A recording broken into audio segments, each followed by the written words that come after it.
Já iniciei. Tá gravando? Agora foi. Valeu, obrigado. Pronto. Então, agora oficialmente, boa noite. A gente vai continuar a aula, terceira parte de bioquímica do fígado. A gente já falou sobre as mais diversas funções, falou muito do fígado como órgão produtor de proteínas importantíssimas para todo o funcionamento do organismo. Falou do metabolismo de xenobióticos, falou do controle do sistema antioxidante do organismo, para combater as espécies reativas de oxigênio e corrigir problemas de oxidação de nutrientes, falou das metaloproteínas, que mais? Falou sobre o metabolismo de glicídios, falou sobre ureia, falou sobre o metabolismo de aminoácidos e já comentou um pouquinho sobre o papel do fígado na produção de liposproteínas plasmáticas.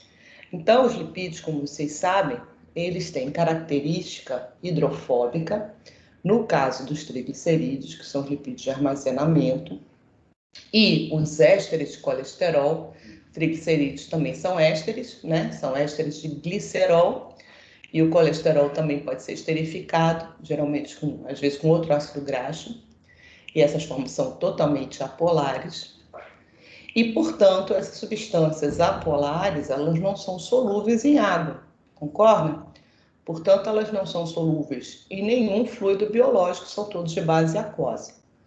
Por isso, os lipídios, para serem transportados, eles precisam de um mecanismo específico para esse tipo de substância.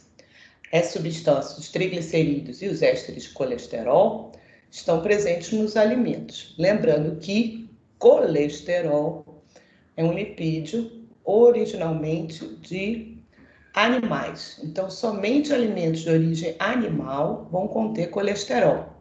E esse colesterol pode vir na forma livre, que é uma molécula anfipática, com uma parte polar e uma parte apolar, ou na forma esterificada, que é totalmente apolar.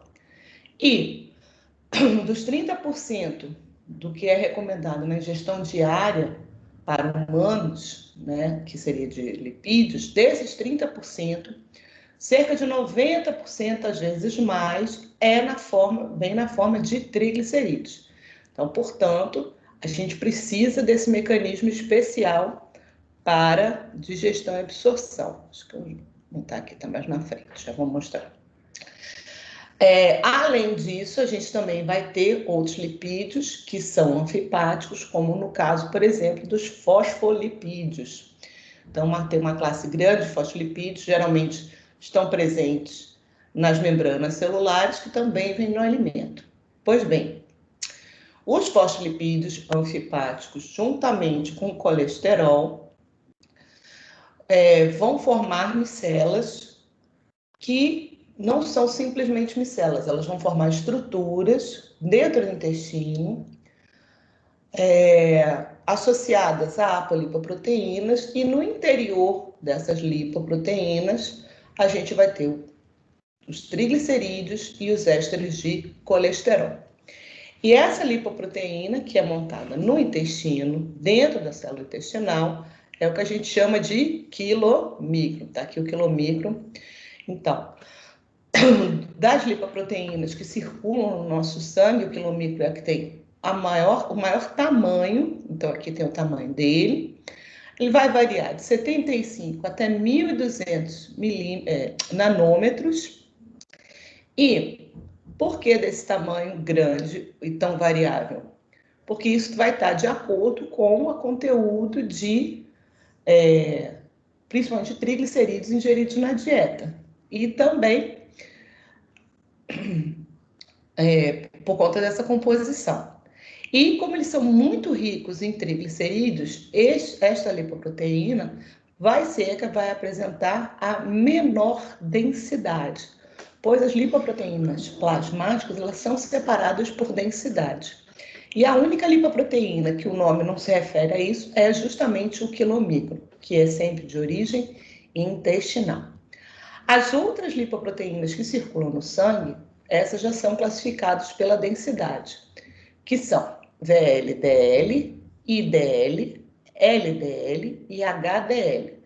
DL diz respeito à densidade lipoproteína. E esses nomes, essas letras que vêm na frente, se referem ao grau de densidade. Então, por exemplo, VL é do inglês very low, que quer dizer muito baixo. Então, essas são lipoproteínas de densidade muito baixa. Vocês podem reparar que elas têm um valor de densidade muito semelhante do quilomicro. No entanto, são menores que os quilomicros que são formados no intestino. Elas têm tamanho semelhante aos que chamamos de quilomicro remanescente, que a gente já vai ver o que é. Depois, a gente tem as IDLs, que já tem a densidade um pouquinho maior, a densidade intermediária, de intermediate. Depois tem a LDL, que é de low, densidade baixa, e a HDL, que é de high, de alta densidade. Então, a lipoproteína de muito baixa densidade, de densidade intermediária, de densidade baixa e de densidade alta. E aqui na tabelinha a gente vai vendo quanto aumenta. O que varia aqui? Então, a proporção de lipídios em relação à proporção de proteínas. Logo, tanto quilomicro quanto a VLDL são lipoproteínas riquíssimas em lipídios e com poucas proteínas. E as demais contêm mais proteínas e menos lipídios. E ainda existe a lipoproteína A, que a gente nem vai falar sobre ela hoje, mas é uma das lipoproteínas mais recentes que foi descoberta. Futuramente vocês vão precisar falar dela, porque ela tem sido indicada como um bom marcador de risco cardiovascular, tá? E é tudo que eu vou falar hoje sobre lipoproteína A. Depois, se vocês quiserem saber um pouco mais, eu tenho até uns artigos para passar, mas não cabe agora nesta aula. O tamanho, como vocês podem ver, o quilomicro sempre vai ser maior de todas, né? E VLDL já tem o tamanho do quilomicro remanescente e as demais vão ser sempre menores. Então, aqui nessa tabelinha, ela está mais ou menos mostrando a proporção entre o diâmetro dessas lipoproteínas. As apolipoproteínas são o quê? São justamente a parte proteica que é sintetizada. Quando ela é sintetizada, ela é chamada de apo. E geralmente depois uma letra. Apo B, apo A, apo C, tem vários tipos, tá? E aqui estão as letrinhas que estão ditas aqui, são justamente essas. Então, por exemplo, quilomicro tem apo A1, apo A4, C1, C2, etc.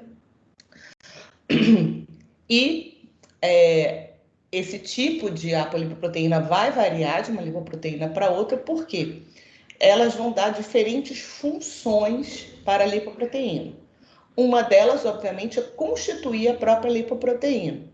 E a outra, principal, é fazer ela ser reconhecida por receptores específicos nas células, tá?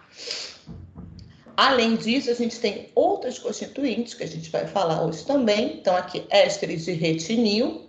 A retinil é um dos derivados da vitamina A.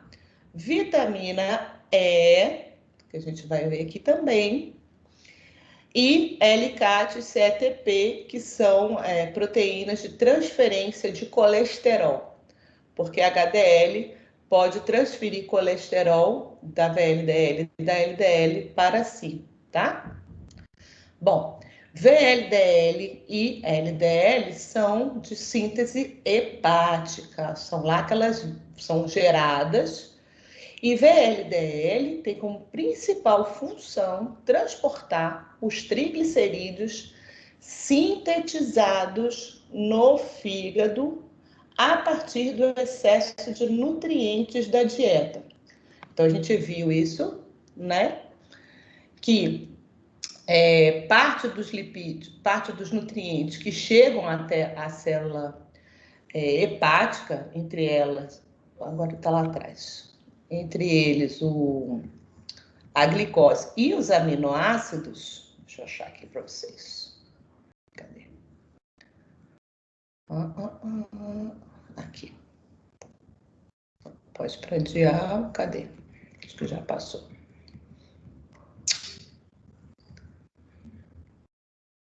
Jejum. Tá aqui.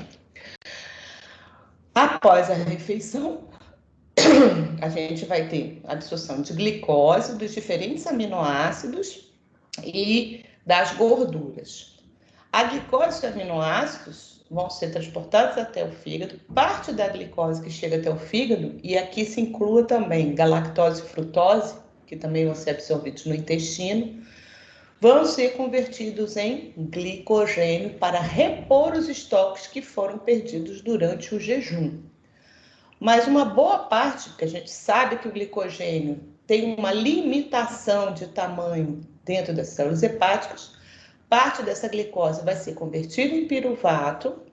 Esse piruvato vai entrar, vai ser descarboxilado e entrar na mitocôndria, já com carbono a menos, na forma de acetil-CoA. Eventualmente, o fígado pode fazer oxidação completa, que é o que está mostrando aqui, através do ciclo de Krebs, como a gente sabe. Mas boa parte deste acetil-CoA vai ser o quê? Vai ser convertido em triacilglicerol, que é o triglicerídeo, vai se reunir aos ésteres de colesterol, aos fosfolipídios e às apolipoproteínas e dar origem a VLDL. Então, é o fígado responsável pela síntese de ácidos graxos, síntese de triglicerídeos e síntese de VLDL, um processo sequencial ao outro. E tudo isso para quê?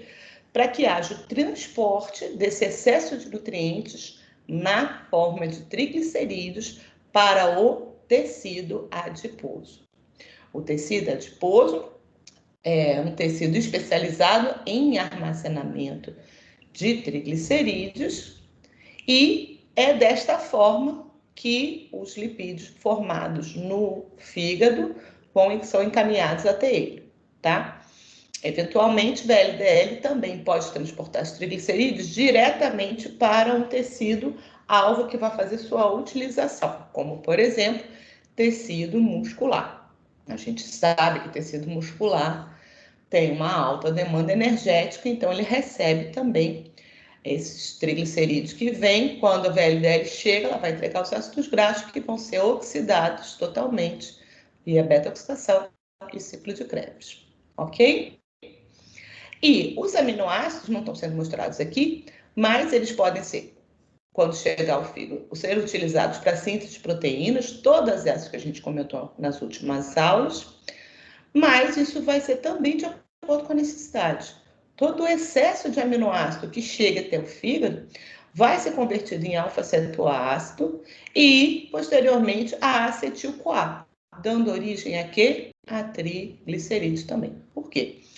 A única forma que a gente tem de armazenar em sua forma original é através da síntese de proteínas, isso também ocorre, mas geralmente esse estoque de proteínas que pode ser usado como reserva de energia, geralmente se utiliza a energia, a proteína que está no músculo. A gente pode até utilizar a proteína hepática também, mas geralmente a gente usa a proteína do músculo.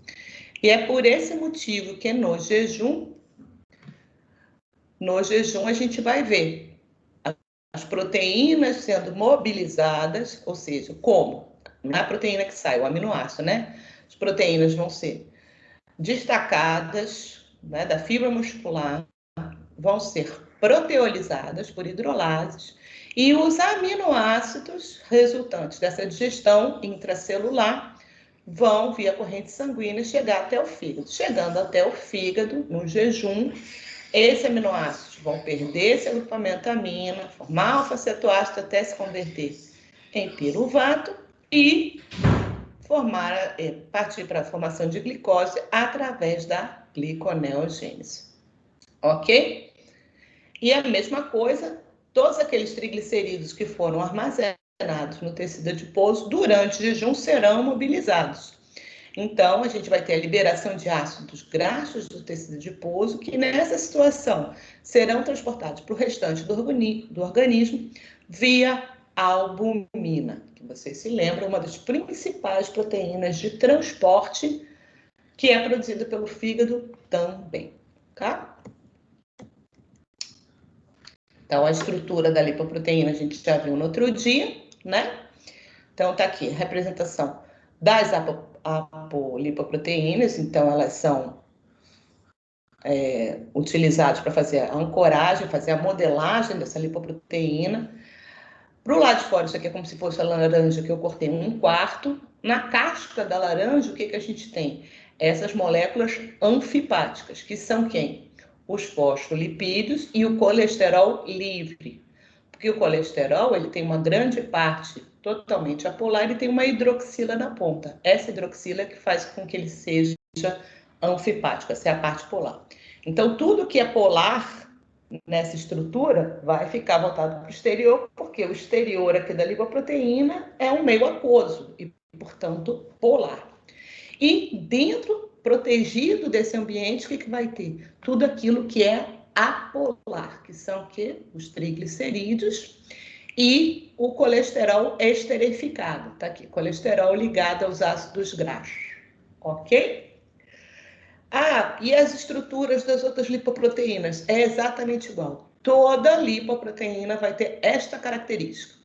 Triglicerídeos e éster de colesterol no meio e fosfolipídios, colesterol livre à volta nessa formação com as apoproteínas. O que muda de uma lipoproteína para outra? O tipo de proteína, os tipos de proteínas que estão na lipoproteína e as proporções entre cada um desses lipídios. Os quilomicrons e as VLDL sempre vão ter um conteúdo maior de triglicerídeo, que não quer dizer que não tenha o restante. E enquanto LDL e HDL vão ter um conteúdo maior de colesterol, seja na forma esterificada, seja na forma livre. Tá lá, a estrutura do colesterol, a gente também viu semana passada, totalmente apolar, uma cadeia grande hidrocarbonada com 4 anéis, que são chamados de tetraperidrofenantreno, não precisa saber esse nome, e lá na pontinha tem uma hidroxila. Isso aqui é que vai dar a característica anfipática do colesterol. E o colesterol, como a gente viu, é uma molécula de extrema importância, cujas necessidades diárias variam em torno de 1 grama dia. Então, o organismo diariamente necessita de 1 grama de colesterol por dia. Ou seja, desse 1 grama, parte virá da alimentação e parte virá da síntese hepática. Então, a partir de que é sintetizado o colesterol? Também de acetil-CoA. Tem uma via específica de síntese, que é chamada via do mevalonato, e a quantidade de colesterol que vai ser sintetizada pelo fígado é diretamente proporcional em indivíduos saudáveis, com fígado saudável. Essa síntese é direcionada pelo tanto de colesterol que vem na alimentação. Bom, como eu comentei no outro dia, quem tem uma dieta estritamente vegana, ou seja, não faz consumo de nenhum tipo de alimento de origem animal, então não terá esse colesterol que vem da alimentação. Porque se ele não come nenhum alimento de origem animal, ele não consome colesterol. E isso significa dizer que 100% do colesterol que circula nesse organismo de um vegano é de origem hepática. É o fígado que vai produzir, não tem problema nenhum. Agora, se o indivíduo tem uma alimentação onívora, ou seja, ele faz consumo de alimentos de origem animal e vegetal, ele vai consumir um tanto, e se ele consumir 300 miligramas, ele vai produzir os outros 700. Se ele consumir 500 miligramas, ele só vai produzir 500. Então, o balanço de colesterol que vai ser sintetizado vai estar sempre de acordo com o consumo. E, ao mesmo tempo, a gente vai ter uma perda de colesterol durante todos os dias. Por quê? Primeiro, porque o colesterol vai ser convertido em outras substâncias, né? E também porque ele vai ser eliminado. Então, o colesterol livre, desta forma aqui, vai para a bile, na forma de colesterol mesmo, sem nenhum tipo de modificação, e também é o colesterol que vai dar origem aos ácidos biliares. cujo objetivo não é excretar colesterol, o objetivo é solubilizar os lipídios da dieta. A gente viu semana passada, falou sobre sais biliares, e viu que sem eles a gente não consegue solubilizar as gorduras da dieta. Um processo que a gente chama de emulsificação. Então, uma vez que a gordura chegue até a primeira porção do intestino, nós teremos a liberação pancreática sobre o alimento gorduroso e a secreção biliar. A secreção biliar vai promover a emulsificação das gorduras para que as lipases que estão presentes na secreção pancreática possam, então, hidrolisar os lipídios da dieta e permitir a sua absorção com os seus componentes separados. Então, por exemplo, triglicerídeo vai ser digerido em glicerol e 3 ácidos graxos. E essas 3 substâncias serão, essas 4 substâncias, os 3 ácidos graxos mais o glicerol, vão ser absorvidos por transportadores diferentes. O glicerol, um transportador semelhante de outros pequenos moléculas orgânicas, e os ácidos graxos por transportadores de ácido graxo. O mesmo vai se dar com colesterol, com éster de colesterol, etc. E aí, como eu falei, dentro do enterócito, todas as moléculas vão ser reesterificadas ou não, mas serão utilizadas para fazer a montagem da lipoproteína ou quilomicro para transportar essas gorduras da dieta. E aí a gente também viu que a bile que é produzida junto com o colesterol é jogada na vesícula biliar, ou seja, isso é tudo produzido no fígado, e na vesícula a gente vai ter a concentração, o armazenamento e a concentração dessa bile, o que é que muitas vezes gera as questões da agregação de cristais de colesterol, que não tem muita solubilidade muito alta, assim como os próprios sais biliares, que também têm uma solubilidade relativamente baixa. Então, quanto mais bile for produzida e mais tempo ela for concentrada, maior as chances da formação de cálculos biliares, que foi a última coisa que a gente viu na última aula. Esses cálculos biliares podem ser muitos ou ser poucos, pode ser grandes ou pequenos. A constituição desses cálculos varia, mas na maioria dos casos eles são ricos em colesterol e bilirrubina, ou ainda você pode ter fosfato, você pode ter cálcio, isso vai variar, então, o tamanho, o formato e a coloração. Mas na maior parte a gente vai ter cristalizado colesterol associado ou a bilirrubina ou a cálcio na forma de carbonato ou bilirrubina associada a carbonato de cálcio também. O problema desses sais biliares é justamente promover a obstrução do canalículo, que leva a bile da vesícula até o duodeno e, numa condição mais grave ainda, obstruir este canal comum, que é onde desembocam o ducto biliar e o ducto pancreático. Nessa situação, além de promover um mau funcionamento da vesícula e o acúmulo desses cristais na vesícula, você também terá uma reversão, um acúmulo das secreções pancreáticas, o que pode e leva à autoativação das proteases, da tripsina, que perde seu inibidor de tripsina, e começa a ativar todas as proteases, promovendo o quê? Uma autodigestão do pâncreas. Isso gera um processo inflamatório bastante grave, que é chamado de pancreatite. A evolução pode ser mais ou menos benigna, dependendo do paciente, e é uma condição relativamente comum. Muitas vezes, quando há muita formação de cálculos, é sugerido que o indivíduo remova sua vesícula e, como a gente viu na aula de pâncreas, como o pâncreas no meio dele tem várias células de característica endócrina, que estão nas ilhotas pancreáticas, quando ocorre pancreatite, você também vai ter digestão dessas ilhotas, então vai comprometer, inclusive, a ação hormonal do pâncreas, principalmente sendo percebida pelas alterações de insulina. Professora Belíssima, posso Oi. fazer perguntas? Você não quer esperar no finalzinho? Porque aí eu paro a gravação, eu volto e a gente tira as dúvidas. Anota aí no cantinho, que aí eu até volto no slide, pode ser? Combinado. Pronto. Muito bem.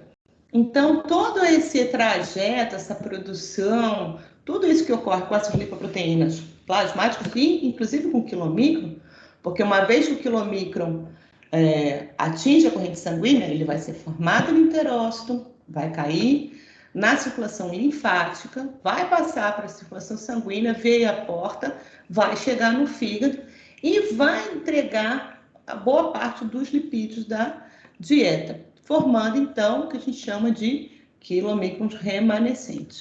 Juntamente com isso, a gente vai ter as sínteses de lipoproteínas, principalmente de VLDL, que vai passando nos tecidos e entregando os lipídios, principalmente triglicerídeos, tecido adiposo branco, no tecido adiposo marrom, que é aquele responsável por termogênese, e ele vai perdendo lipídio, logo ele vai perdendo essa sua baixa densidade, se tornando, tendo uma densidade um pouquinho maior, se convertendo no final em LDL. LDL também vai ter uma mudança de apoproteínas pela HDL.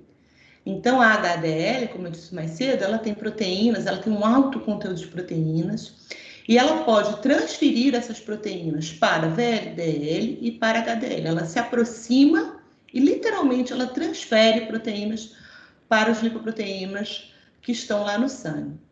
Tá? Além disso, a HDL tem uma alta atividade antioxidante.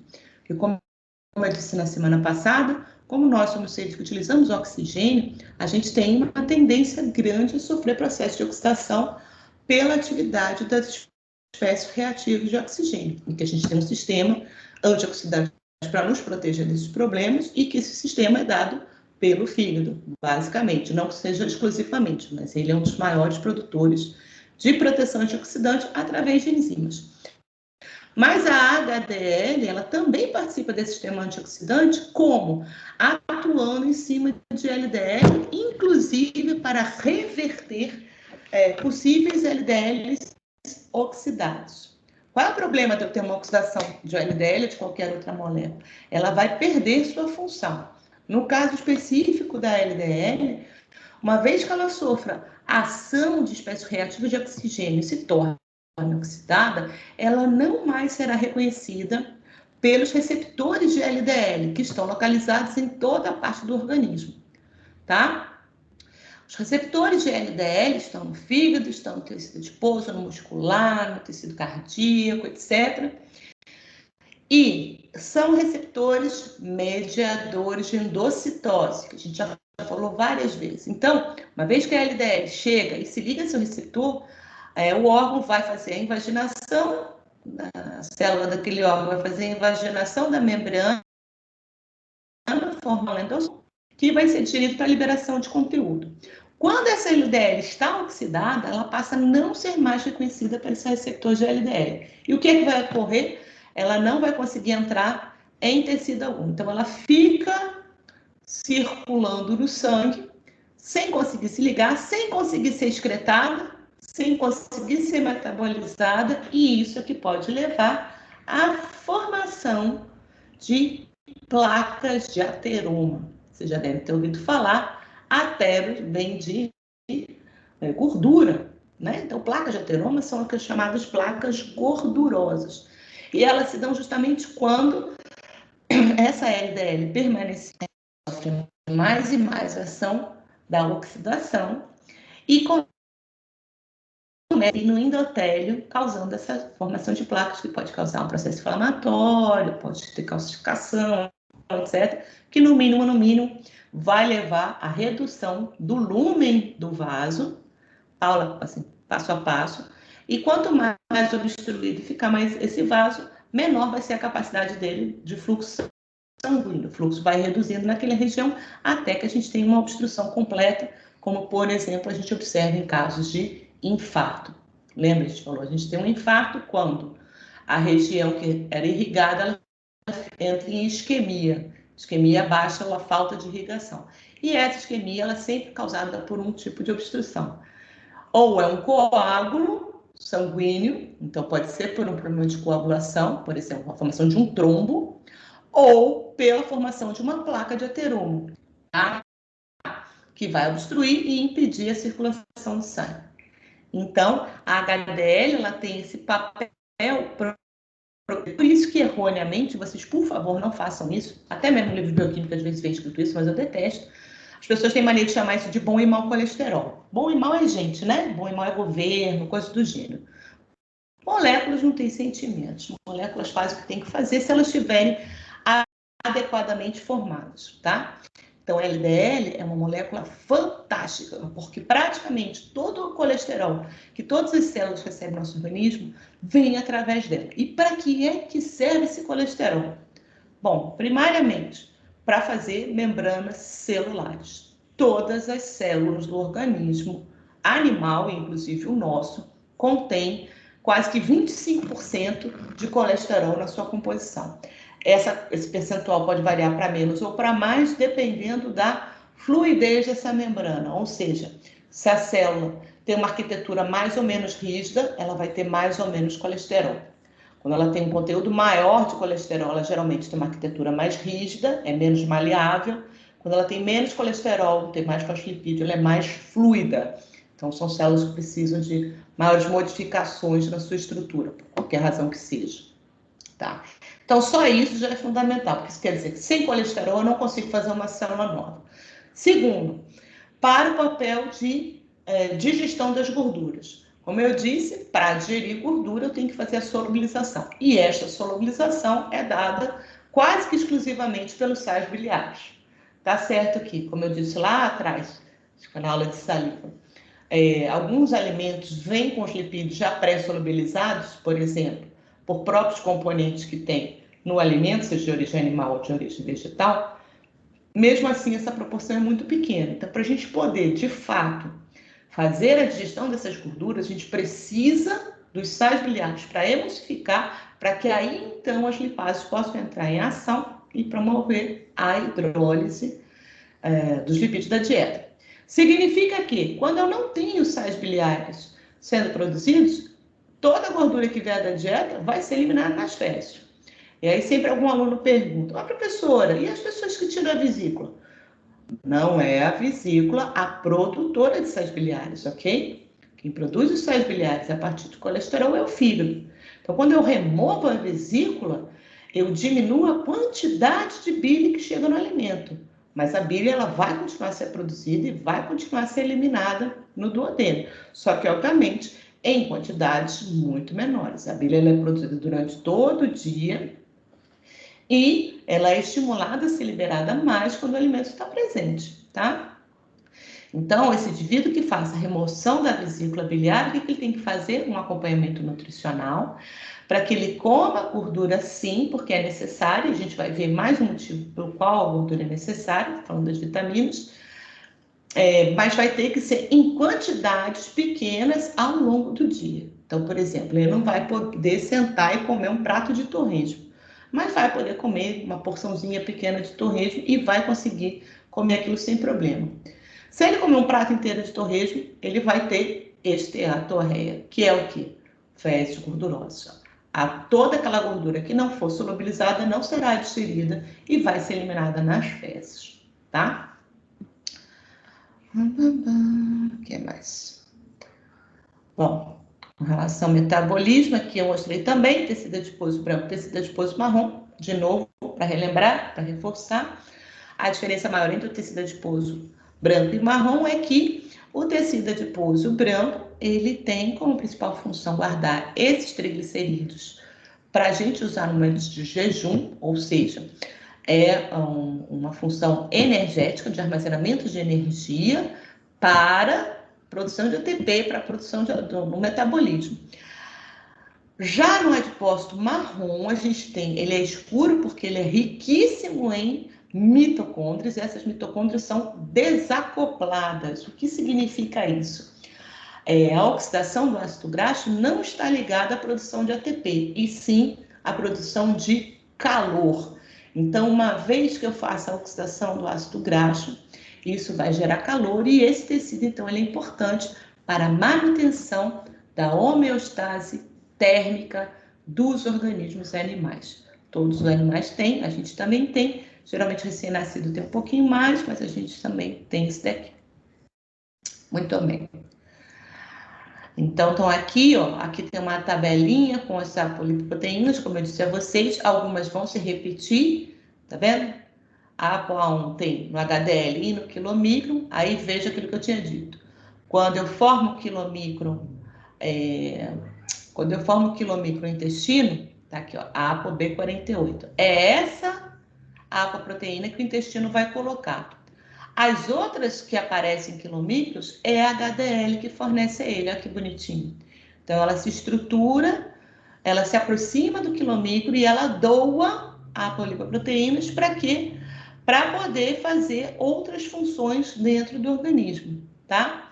Essa ApoB48, ela é necessária para que o quilomicro seja reconhecido pelo fígado. Então, olha que lindo. Uma vez que ele sai do intestino, ele vai diretamente para o fígado, porque é por lá é o único lugar que ele vai ser recebido, porque lá é o único lugar que ele tem a chave para entrar, que é essa ApoB48, tá? Cadê? Deixa eu ver aqui. Tem uma enzima que não está escrita aqui, que na verdade tem até mais... Ai, minha gata está aqui em cima, meu Deus. Esqueci até o que eu estava falando.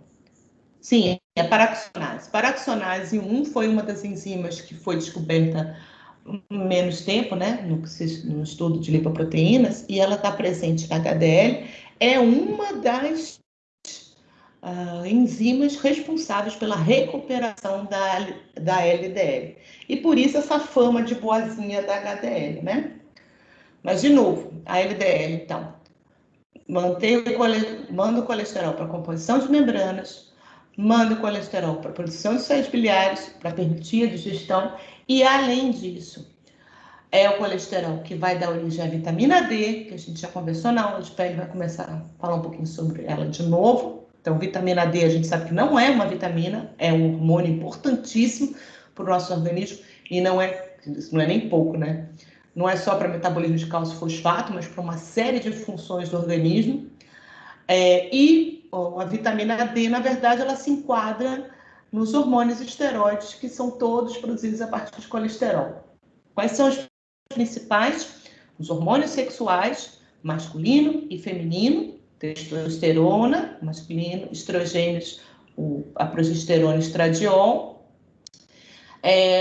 Os glicocorticoides, o maior representante é o cortisol, um hormônio fundamental para a sobrevivência humana. E o mineralocorticoide, a aldosterona, que vocês aprenderam, vocês falaram bastante sobre isso nas aulas de rim, que é para controle da função renal, certo? Muito bem. E, além desses lipídios todos, o que a gente vai ver é que as vitaminas ditas lipofílicas, ou seja, ou lipossolúveis, quer dizer, que tem afinidade por lipídio, que são solúveis e lipídios, são as vitaminas A, D, E e K, que vem no alimento, vem através da lipoproteína, tá? Então, você absorveu cada uma tem um transporte específico, mas elas precisam também da solubilização nas micelas e depois elas vão ser incorporadas no quilomicron para serem transportadas até o fígado, que é um local de armazenamento dessas vitaminas também. E para sair do fígado e irem para os órgãos que vão utilizar essas vitaminas, o transporte também é dado pela VLDL e pela LDL. Portanto, toda lipoproteína é importante, todas são boas. O ruim é elas estarem fora do lugar e estarem modificadas, tá? Muito bem. Então, a vitamina A é o que a gente é um nome meio genérico, que assim, maior representante poderia ser o retinol, que é essa molécula aqui. Como vocês podem ver, também tem uma característica anfipática, como é o colesterol. Tem uma hidroxilazinha aqui, por isso que ele é ol, retinol, é um álcool. mas tem uma grande cadeia hidrocarbonada. Então, esta vitamina ela tem que ser transportada através de mecanismos para transporte de lipídios, tá? Então, solubilização de micelas ou lipoproteínas. E no alimento, ele pode vir na forma de retinol mesmo, geralmente alimentos de origem animal também, onde a gente encontra maiores fontes de retinol, mas os alimentos de origem vegetal são ricos em beta-caroteno. E beta-caroteno é precursor de retinol. Então, quando a gente come beta-caroteno, ele é convertido no nosso fígado a retinol. Portanto, dá para a gente ter tranquilamente a nossa produção de retinol, tendo alimentos de origem vegetal, principalmente vegetais de cor amarela e alaranjada. Tá? Do retinol se forma o retinal, que é um aldeído, por isso que termina em al, e o ácido retinóico. O retinal, o nome já sugere, retinal, retina, é uma substância importantíssima para a regulação da função da retina, da formação de bastonetes, etc. Por isso que fala, vitamina A é boa para a vista. De fato, sem vitamina A a gente vai ter cegueira, e é justamente pela falta da produção de retinal. E o ácido retinóico, que é o ácido, né, derivado de vitamina A, o ácido retinóico é um importantíssimo sinalizador de crescimento epitelial, especificamente, que está envolvido desde o desenvolvimento embrionário, assim como todo o crescimento e manutenção das nossas células, principalmente das células do sistema imune que necessitam do ácido retinóico para maturação, mas tecidos com alta velocidade de renovação, como é o epitélio, são altamente dependentes da sinalização do ácido retinóico. Tá? Então, aqui está mostrando o retinol de origem alimentar, micelização, ou seja, incorporado em micelas, tendo ação das lipases, vem para a hidrolase da borda escova, que estão lá presentes, entrou o retinol. Dentro do retinol, o retinol dentro do intestino vai fazer o quê? Vai ser esterificado, de novo, tá? Porque aqui é um retinol esterificado, e vai ser incorporado no quilomicron. O quilomicron vai para a linfa, como a gente já viu, para o sangue, vai sofrer a ação da lipoproteína lipase e vai chegar no fígado, entregar esse éster de retinol. Novamente vai ficar retinol livre, pode ser armazenado, como a gente viu, o fígado armazena algumas vitaminas, vitamina A é uma delas, ou pode ser diretamente transportado, naquele momento posteriormente, via corrente sanguínea até os órgãos-alvo. Aqui está mostrando TTR, RBB4, isso é transtirretina, é uma proteína globular, também produzida no fígado, que transporta tanto o hormônio da tireoide quanto o retinol, e a RBP, que é Retinol Binding Protein, que é proteína ligadora de retinol. Essas duas proteínas são responsáveis pelo transporte de retinol do fígado para os órgãos-alvo. Quais? Todos que precisarem. Então, se for no tecido epitelial, vai para a pele. Se for no epitélio, sei lá, epitélio de qualquer outro lugar, se for para o olho, vai para o olho e por aí vai. Ok? Vitamina D, não vou me aprofundar nisso, porque a gente já falou bastante sobre a vitamina D, mas só para a gente não esquecer disso, vitamina D, na verdade, é um conjunto de esteroides de funções semelhantes ao hormônio, porque a gente fala, isso está em livro ainda, mas na verdade, na concepção que a gente tem de hormônio, é isso que a vitamina D é. Ela é um hormônio, tem vários livros que já chamam de hormônio D. Ela tem uma atuação sobre a expressão gênica, ela se liga diretamente a receptores nucleares nas células e modula e altera grandemente toda a função celular, tá? A gente tem, basicamente, 3 formas de vitamina circulando no sangue. Na célula epitelial da pele, a gente tem o deidrocolesterol, que está presente lá, e que sofre a ação da radiação UVB, que está presente no Sol, e somente dessa forma ele pode se transformar em vitamina D3, que vai ser transportada pelo sangue, vai atingir o fígado, sofrer uma primeira hidroxilação pela 25 hidroxilase, que vai hidroxilar na posição 25 da cadeia, e depois ela vai até o rim e vai sofrer a segunda hidroxilação no carbono 1. Então, essa forma 1,25 de hidroxivitamina D, ou seja, 2 vezes hidroxilada, foi durante muito tempo considerada a única forma ativa da vitamina D. Hoje eu já lhes adianto que, desde esta primeira forma, ela também tem ação, só que sobre células diferentes, tá? Essa vitamina duplamente hidroxilada, ela tem mais, uma quantidade maior de tecidos que ela afeta, mas todas as 3 formas da vitamina D, não hidroxilase com uma hidroxilase, com uma hidroxila e com 2 hidroxilas, as 3 têm ação sobre o organismo, tem um papel grande nessa absorção de cálcio e fosfato, que já é muita coisa, mas está envolvida assim, nos processos todos de garantia do seu sistema imunológico, também de crescimento celular, de regeneração celular. Então, há processos de câncer que estão associados à falta de vitamina D, há processos de doenças cardiovasculares, ou seja, com a relação à saúde endotelial, que também estão associados à falta de vitamina D, e uma série de outros processos, tá? Vitamina D vale a pena estudar. E é bom lembrar que a maior eficiência da vitamina D está justamente dessa que é sintetizada pelo organismo. Então, a gente come, sim, vitamina D na dieta. Também, de novo, a maior fonte é a proteína o alimento de origem animal, apesar de a gente também encontrar algumas formas que podem se convertir de vitamina D em alimento de origem vegetal, mas, independente disso, a maior proporção da vitamina D que circula no nosso organismo é sintética. Então, o que é necessário é a bendita exposição ao sol para poder permitir essa conversão adequada. Problemas de colesterol alterado em indivíduos muitas vezes está associado a uma baixa produção de vitamina D e uma baixa exposição à luz solar, mesmo em países tão ensolarados como o Brasil, acredite se quiser. Vitamina E, também, a gente tem um nome genérico para vitamina E, um dos maiores representantes é o alfa-tocoferol.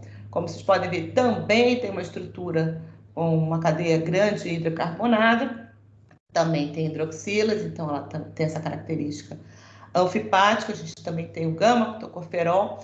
Esse grupo de substâncias que a gente chama de vitamina E, que guardam algumas características em comum, tem como principal função atuar no sistema antioxidante, que a gente falou lá no início dessa aula. E essa ação antioxidante está muito associada à atuação do sistema imunológico.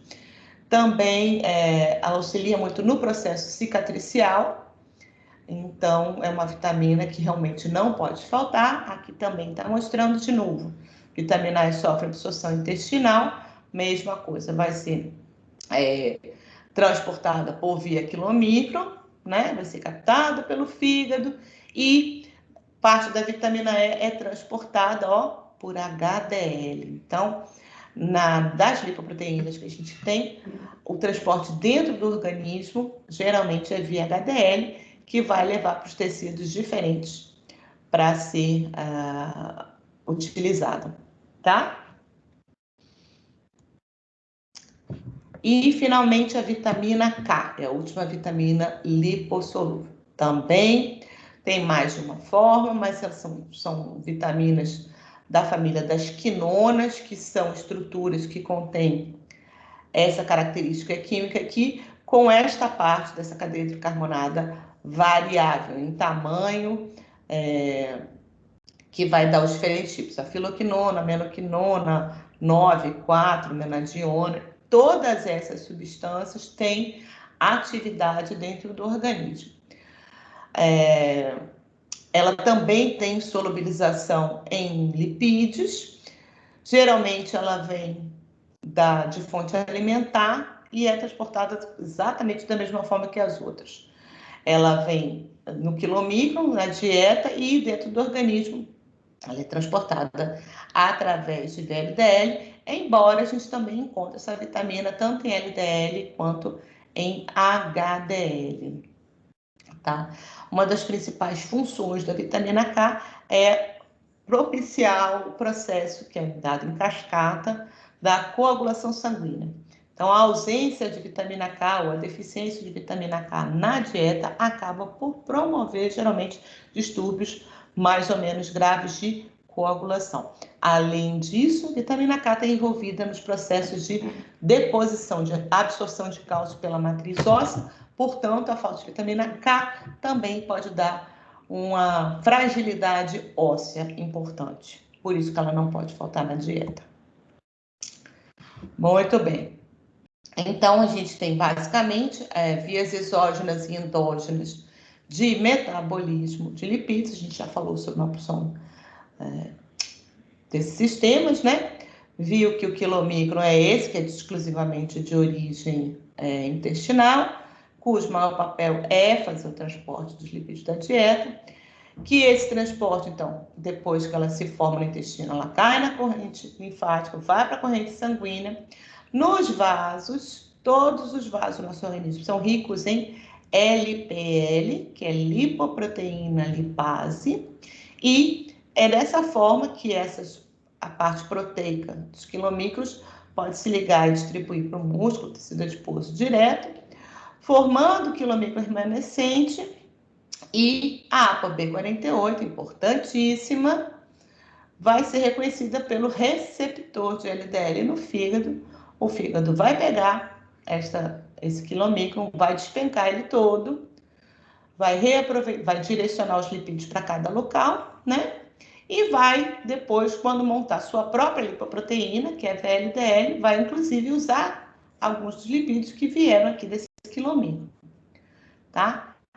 Muito bem, formado o VLDL, a mesma coisa. O VLDL também sofre ação da lipoproteína lipase, assim como o quilomicron, e também pode entregar diretamente, principalmente, ácidos graxos ou triglicerídeos para tecido muscular tecido adiposo, por exemplo.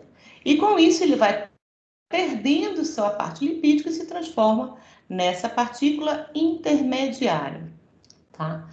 Nessa situação de partícula intermediária, a gente pode ainda ter, então, incorporação por HDL de novas apoproteínas e conversão dessa IDL em LDL, que tem dois caminhos possíveis. Ou ela vai para o tecido hepático de novo, para ser reciclada, ou ela vai para o tecido periférico. O que vai direcionar se ela vai para lá ou vai para cá? As necessidades de cada um. Então, se é uma mulher que está em período de ovulação, por exemplo, precisa aumentar o conteúdo de progesterona, vai ter um maior encaminhamento de LDL para as células ovarianas, por exemplo, para a produção de progesterona. Se a mulher engravidar, mais ainda, né? Se há um processo, o indivíduo está próximo do momento de acordar e ele vai ter que ter um pico de cortisol que vai permitir que ele acorde, você vai mandar isso para as adrenais. E por aí vai. Então, assim, o direcionamento desse LDL, o aproveitamento desse colesterol que é transportado, vai ser de acordo com a necessidade de cada célula. Tem um tecido que está em grande parte de renovação. Você sofreu uma cirurgia, perdeu parte de um tecido, esse tecido precisa ser recomposto. Então, vai precisar de colesterol para as membranas. Vai lá, LDL entregar. Por aí vai.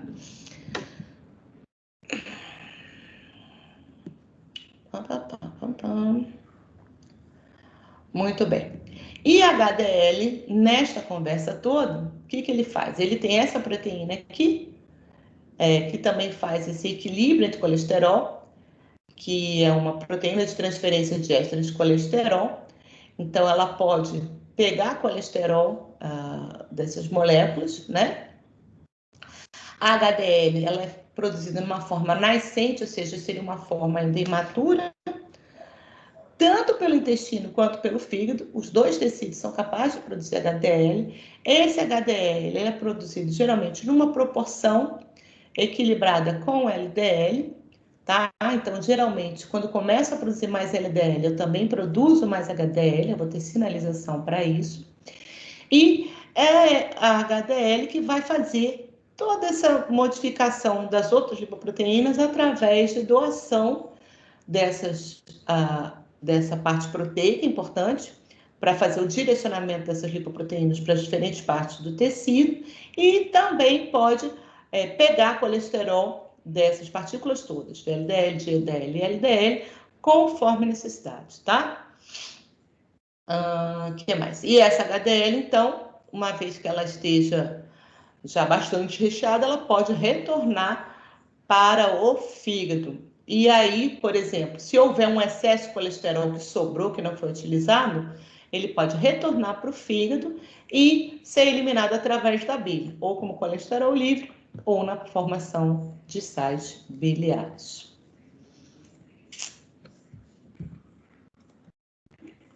Então, aqui, ó, isso aqui são só uns textos que eu traduzi, estão mais atualizados. Os livros têm. O livro de bioquímica está menos ruim, mas está ruim. Os de fisiologia estão altamente desatualizados. Então, essas coisas todas que eu estou falando, elas estão escritas ali. Eu resolvi copiar para vocês, para o caso de vocês quererem ler um pouco mais sobre o assunto, tá? No capítulo de livro que eu mandei para vocês, também está bem bacana. Deixa eu parar aqui a gravação, porque aí agora eu tiro a dúvida de vocês.